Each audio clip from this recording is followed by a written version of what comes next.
வாழ்க சத்குரு.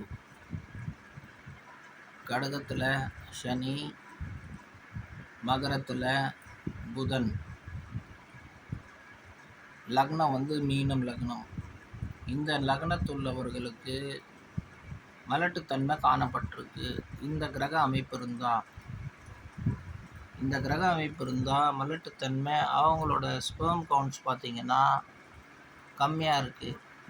இவங்க டாக்டர்கிட்ட போய் ட்ரீட்மெண்ட் எடுத்து ஒரு சில கிரகங்கள் பார்வைகள் நல்லா இருந்தால், குரு சுக்கிரன் இந்த மாதிரி கிரகங்கள் பார்வைகள் நல்லா இருந்தால் இவங்களுக்கு குழந்தை யோகத்தை உருவாக்கலாம்.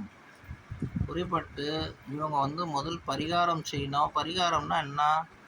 அந்த பாவத்தை கர்ம வினையை எப்படி தோக்கடிக்கிறது. என்ன பாவம் பண்ணிட்டு இருந்தோம், எந்த கர்ம வினையை பண்ணோம், அந்த கர்ம வினையை பண்ணிவிட்டு அப்புறம் உள்ளுக்கு இவங்க மருந்து சாப்பிட்டாங்கன்னா 100க்கு 100 மருந்து வேலை செய்யும். மேற்கொண்டு இவங்க யாரையும் பார்த்து பொறாமப்படக்கூடாது, மற்றவங்களுக்கு கெடுதல் நினைக்கக்கூடாது. குழந்தை உள்ளவர்களுக்கு ஏன்னா ஏற்கனவே முன் பிரிவில் இவங்க சொல்லுது பண்ணதுனால இந்த பிரிவில் இறைவன் இவங்களுக்கு இந்த மாதிரி ஒரு அமைப்பான ஜாதகத்தை உற்பத்தி பண்ணி இந்த அமைப்பு இந்த பிரிவில் கொடுத்துருக்காரு.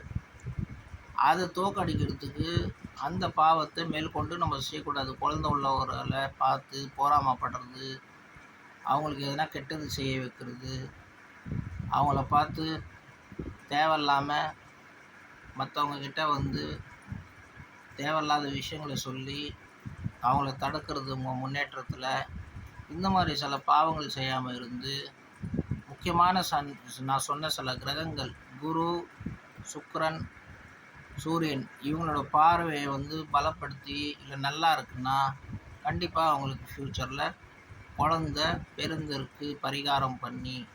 வாழ்க சத்குரு.